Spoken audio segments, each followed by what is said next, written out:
everyone. I'm your host, Brittany Jones-Cooper, and welcome back to Build Series. Killing Eve is back for a second season, and it is oh so good, guys. Today, I'm sitting down with Fiona Shaw, who is a joy to watch as Carolyn Martins, the strategic and mysterious head of the Russian desk at MI6, who is overseeing efforts to track down the psychopathic assassin known as Villanelle. Take a look.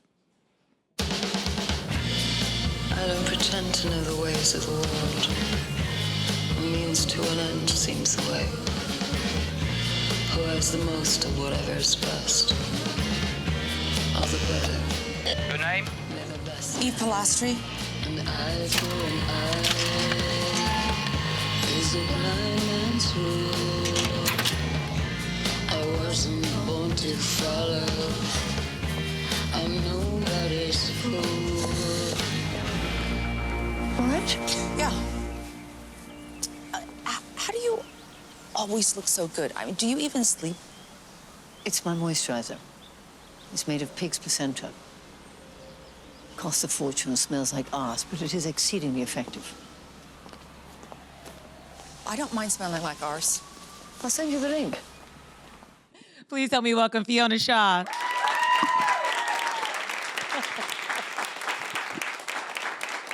I love that they chose that clip because I think it just encompasses everything we love about Carolyn. Yeah. Is that she's just so calm, cool, and collective and can say the most wild things in the best deadpan delivery. Yeah. That of fun to play. She doesn't smile very much, does she? You smile so much. A lot. So I'm already Yeah. seeing the So differences. I find it very hard. So I want to kick off by saying congrats on already getting picked up for the third season. Good. Guys, that's huge. I mean, the second season just started, and we already know that we're going to get to extend the ride. How does that feel for you guys as It's actors? very nice. Actually, I had been asked by some writers to come and talk to them recently in case it was picked up, because you have to be kind of ready to get going if they, if we do go on with it. You have to be ready to start shooting in the summer. And these plots are vast, and also in what way are the characters deepening with every series? In what things do you want to explore with them, etc. Yeah. But I think we explored a lot in the first season, actually. Yeah, I read that when you saw the script, you thought it was one of the best things you've read in a while. Why? Why was that? It was very funny. it was very funny, and it was very fresh. And also, I really liked that people would be very funny one minute and suddenly say something very serious. I found that really fulfilling because too often, I think comedy stays comedy and tragedy stays tragedy. But actually, this cheek by jowl of it that Phoebe Waller-Bridge sort of perfected has gone on. It runs very well, one thing into the other. I mean, they were thriller books. They were written as thrillers and or as sort of glamorous thrillers. And so you're adding a kind of comedy. You're kind of putting a lump of oil or sugar into otherwise a salty thing, or you're absolutely mixing the flavors by putting that much wit into something that's otherwise quite violent. So, Agreed. As a viewer, I'm not somebody who loves violence, and I laughed out loud when Villanelle snapped a little boy's neck. I was like, that's great. And you're like, who am I as a person that I find that to be funny? But it really, I have some introspection to do. But it really is because the writing is just so perfect. yes, and maybe it's sort of hyper escapism because we're living in a pretty bad time now. Around the world, globally we are, and politically we are, and it's just marvelous that these terrible things can happen with seemingly no consequence when it's Villanelle doing it. Yeah. So how was season 2 different for you guys? Obviously, season 1, you got to surprise people. Yeah. And now season 2, there was a lot of hype around it. Did that change the approach, the writing? Well, two things is that when we started season 1, I was terrified. I thought nobody would understand Carolyn at all because she never smiles and she hides everything, so you never know anything. And I normally play people who are expressing everything, or being funny, or being loud, or being upset, or suddenly just nothing. And there was a wonderful director called Harry Bradbeer who was directing the first 2, who was a friend of Phoebe's, actually. He had done Fleabag with her. But he said, just hold your nerve, hold your nerve. I thought, this is going to be terrible. So sitting there like this going, this is just not how to do acting at all. This is just terrible. And by the end of that series, I felt we'd got it. I got more confident about it. So at the beginning of season 2, it was such a pleasure to sit down with Sandra in a park bench and start again, but know who I was. It was very nice. So that was the nice part of it. The difficult part of it is that the audience also know who you are. And how do you go on surprising an audience whose minds are quicker than the rest of us, probably, and who are already making all sorts of surmises about what might be happening next. So that is definitely the challenge of season 2. But I think it's past the first hurdle with episode 1. I think Oh, people yeah, are you happy. guys crossed it. I mean, you pulled us right back in. And I think part of it is that we started 30 seconds after the finale left off. Good. So the momentum was still high, and I was still excited. And then Good. each of so you guys nailed it, in my humble opinion. Good. Let's talk about your character a little more, because she really is, I think, so dynamic because we don't know anything about her. So, like, she is very controlled and very metered, and that is, to me, what draws me to her, because I feel like there's so many places she can go. Yes. Yeah. Is that fun for you to dig into? I think that is the fun of Yeah. it, is that you don't know anything about her. You do not know whether she's good or bad or honourable or dishonourable. You know certain things about her. You know that she believes that working these amazing hours and leaving her home every 5 minutes is part of what people do.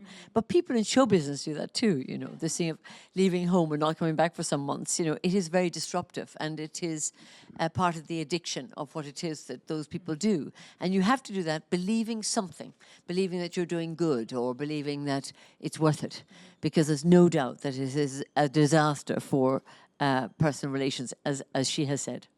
Have you developed any sort of backstory in your head for who she is that maybe wasn't in the script?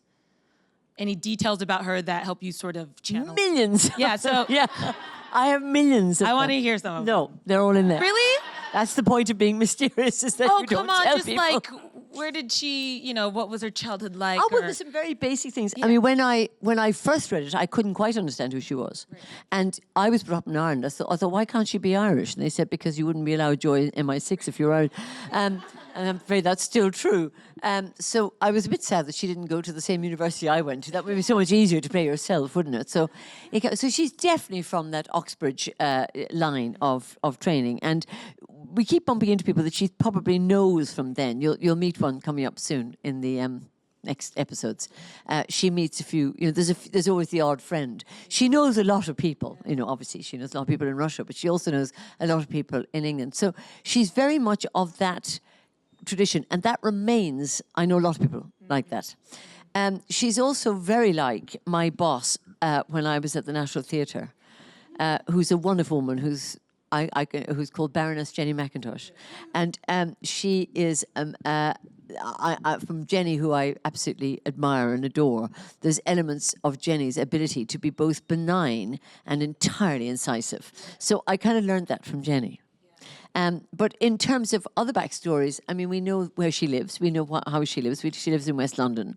She lives in one of those rambling old houses that are really gorgeous and prohibitively expensive to buy. So, I mean, don't even try it. She clearly has an income from somewhere else other than, because actually civil servants don't get paid very much. The other interesting thing about her that we're slightly, I think, now pushing is that when I was researching it, people who work in MI5 or MI6, the higher you go up the ladder, and there are probably some of them here in the audience here, you wear less and less status-ridden clothes. So that if you hang around, and you can see where MI5 is in London, it's down the south of the river, there's a huge building. If you just hang around there, though, you might get arrested if you don't have binoculars, just have a... you see them coming out, and the person who looks most ordinary, least well-dressed, is probably the boss. But I've got more interested in the clothes as we've gone along. Yes. I just actually read a really interesting article with the costume designer, and she was saying that with Carolyn, there's a sex appeal, there's power, but she's also wearing a coat often because she's jutting from place to place, and I love that detail. Yes, in the first season I always had a handbag, in the second I have no bag. Yeah. I'm now going even faster, I don't even have a handbag. So she's a character who, obviously we're going to get to see more, but do you trust her? Should we trust her? Of course. Of course, with your life. I don't know about that. Cool. I'm not sure about that. Maybe you're right there too. I've already seen episode 2. I'll just tell you that. So Okay. Not sure. Let's talk about Eve, because Yes. a lot of your scenes are with Sandra Oh. Yeah. And again, you guys balance. They're always the most informative scenes. Something important's always happening, but then it's always slightly funny. Like in the first episode, she's like, "What did her flat look like?" Yeah. She was like, "It's gorgeous." Yes. So what is it getting to play with Sandra Oh so often?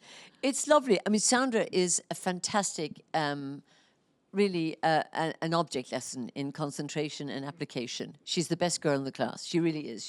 She's always on it. She's always scrutinizing the script for anything that in any way doesn't add up. She's meticulous and also great fun. And so we have long conversations. But she has to do so much work in the day that I swank in, every now and then.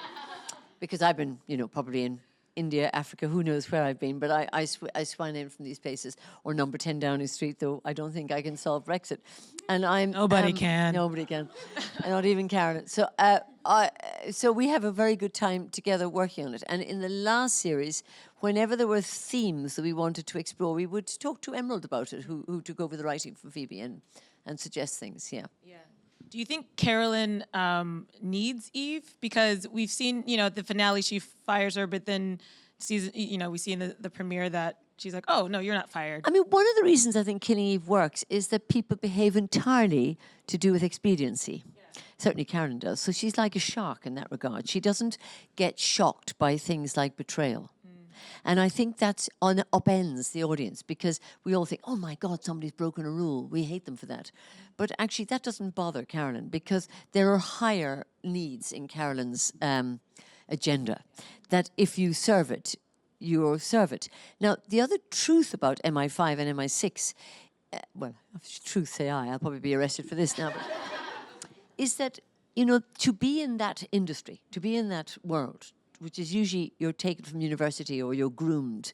In fact, I read the other day with great interest that Stella Remington, who was head of MI5 in England, knowingly, that she was writing about that she had been groomed by the KGB in the 60s when she was on some foreign situation.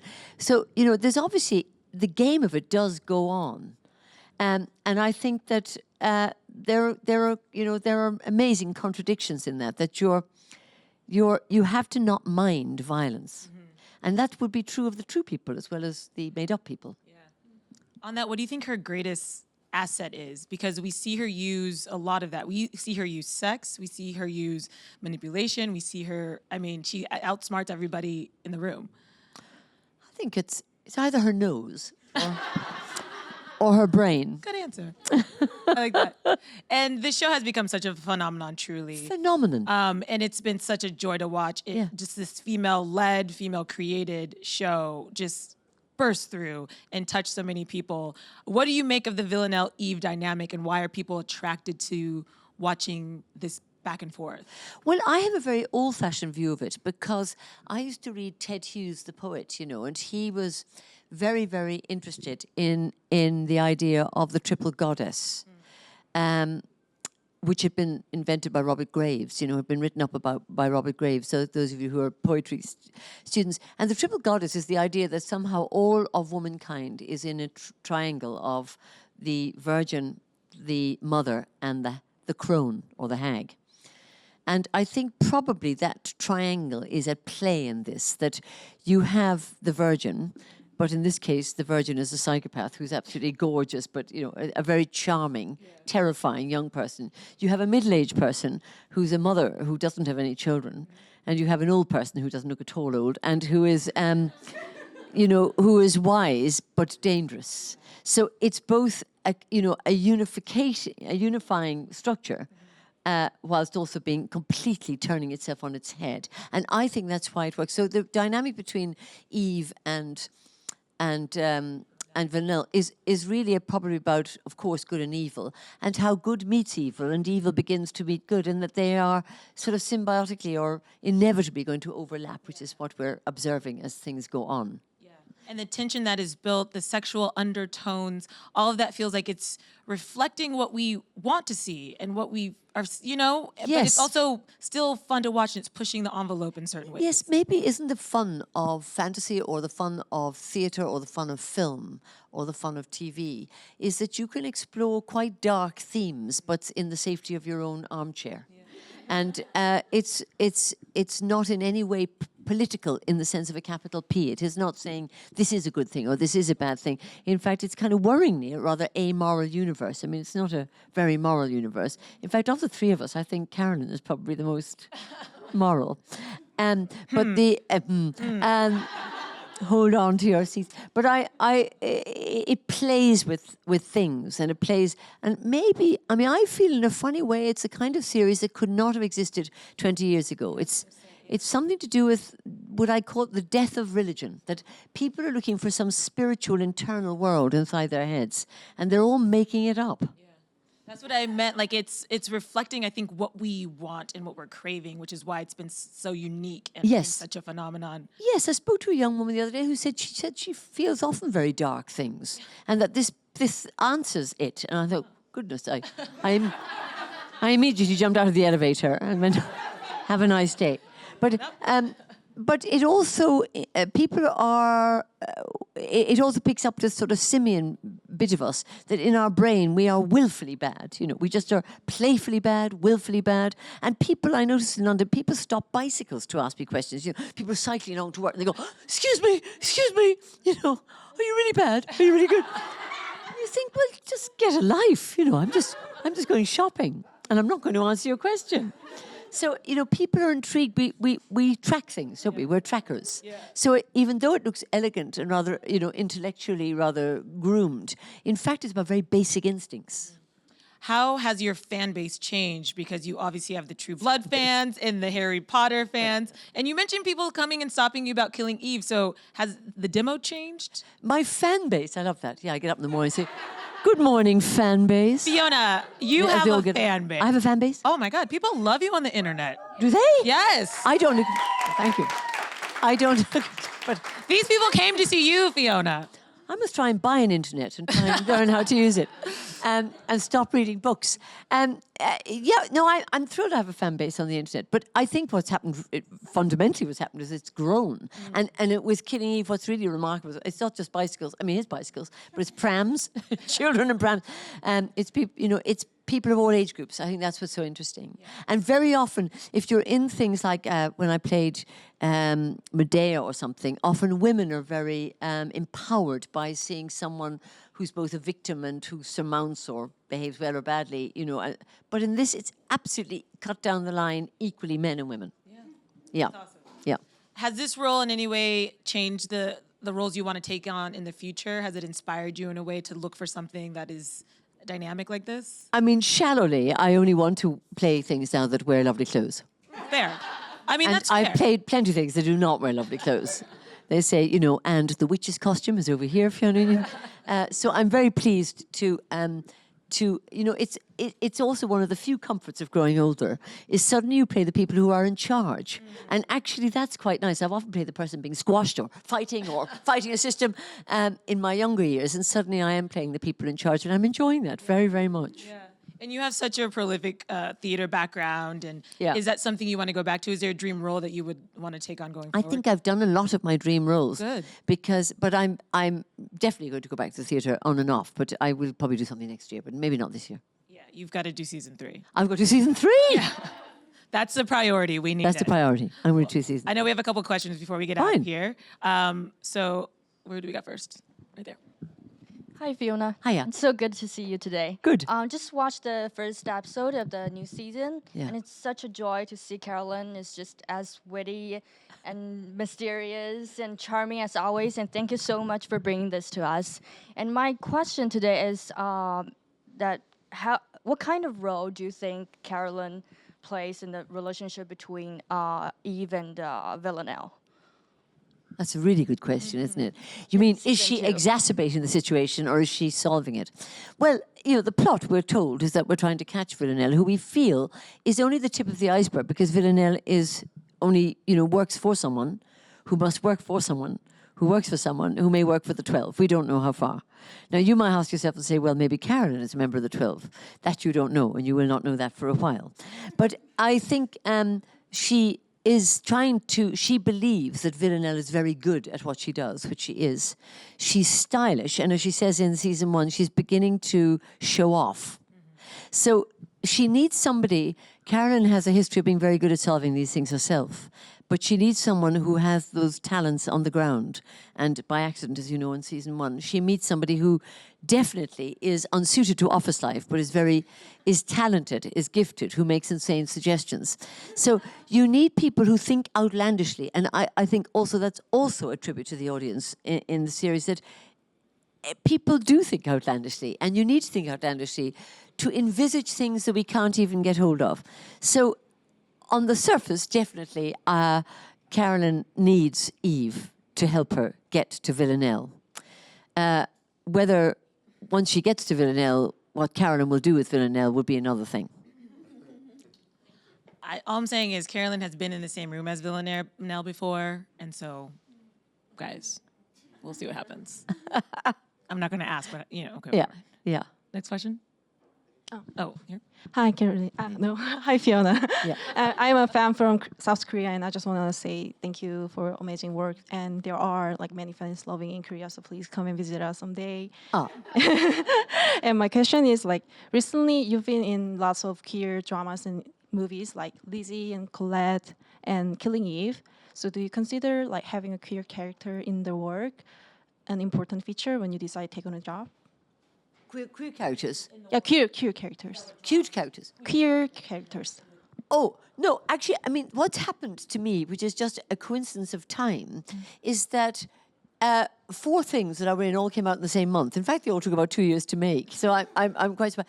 I haven't seen Colette yet, believe it or not, but I'm looking forward to it. But that's a wonderful story, isn't it? That's a very, very good story.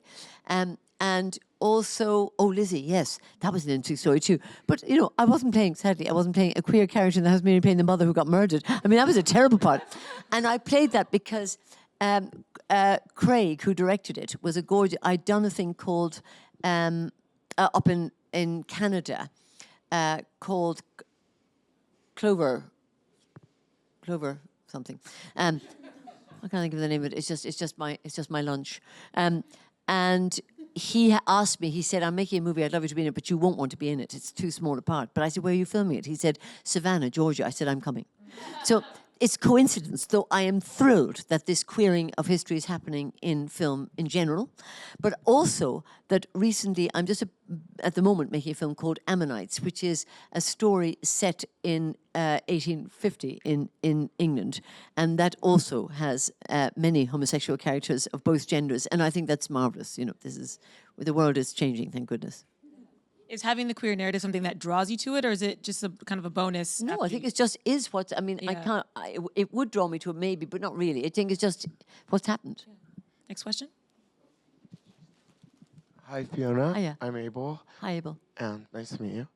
I just revisited 3 Men and a Lady, where you played a very frisky headmistress. And I was wondering, are you going to go back to kind of like that slapstick comedy-ish? 3 Men and a Lady dates all of us, doesn't it? But of course, you've probably been watching it as a child. I was only 29 when I made 3 Men and a Lady, but I played the aged school teacher, so that was quite slapstick. But it's another time. It's 30 years ago. It's a long time ago. But I don't mind at all slapstick or anything else stick. I've just played. It's not slapstick, but Phoebe Waller-Bridge has just made another series of Fleabag, and I'm in that. Yeah, and that is hilarious, I have to say. So you're going to enjoy that. She's written it brilliantly, and she performs it brilliantly, and she does lots of kind of slapstick-like things in that. Yeah, Looking forward to that. That's good. awesome. Yeah, that's good. And one last question. Hi, Fiona. Hiya. I just wanted to say with the first episode of season 2, I really loved the scene with you and the child. That I was eating food at that time and I just spat out laughing. It was so funny. And also, I'm so excited to see you, on Fleabag, the last season. Yeah, It's really the sad. last season of Fleabag. But I'm excited for it to come out in the US. So my question was, since Carolyn's a very secretive character, I was wondering how far in advance do you get the scripts? Yeah, that's a very good question. Actually, at the beginning, we only had 2 scripts. And I had no idea that Carolyn was going to turn into this sort of vodka-swigging, sexual historied, character-changing. But Phoebe came, by about number 3, Phoebe said, I've fallen in love with Carolyn. I'm now going to give you such an amazing story. And I couldn't believe what happened to me when I went to Russia. So I was about 2 ahead only, is all we ever were. Maybe I was given 4 then at the end of 2. And we would film them in these blocks, you know. So to make 2, it's like making a movie each time, but 2 gets you to a huge chunk of a story. And we would block shoot, which is always hard. So sometimes you are doing scenes that are over here. So you have to know where the plot is here, because you might be shooting here even before you shoot back here. And that's very, very hard, but very good for the concentration, because you have to really get it right. You have to also mentally get it right. So we only have about 2 or 3 ahead. But I like to learn it well in advance, so that there's a few weeks of my knowing it inside out so that you're thinking about it in your body. I mean, he's really learning it by heart. You do need to have it by heart rather than... so I hate it when they change it. And they go, would you mind not saying that? No, saying that. Because then you come up to the bit and you think, well, I'm not going to film. And you actually do active not saying of it rather than... Because it really is about thought, not about words. You know, you have to get the thinking stream completely correct. You sort of start to think like her. You have to think, in my case, very much so. In fact, unlike anything else I've played, normally, you know, any drama students here, you learn to think on the line. The moment you speak, as I'm speaking now, I'm only thinking about the thing that I'm telling you now. I'm not thinking another thing or working up to a sentence. But Carolyn, and I've noticed it with the people when I researched playing people with MI5 or MI6, they often pause before they speak because they're working out whether to tell you the truth or not. And also, they don't want to say anything wrong. So Carolyn pauses a lot, but it's not out of, you know, air hugging. It's just she has to go through a whole lot of hoops to see what will be the consequence of the next sentence. Right. And then she'll just turn it back around on you really quick, yes. which she does to Yes. poor Eve all the time. Yes, and she mustn't lose it. Well, I can tell how much you love this character. Yes, I love her. I love her. We all love watching you play her. It has been honestly such a joy to have Killing Eve on TV. I look forward to it every single week. Good. Can't wait to see the rest of season 2. And congrats again on season 3. Thank you. If you guys want to watch Killing Eve, it airs Sundays at 8 p.m. on BBC America. Please put your hands together for Fiona Shaw. Thank you. Thank you.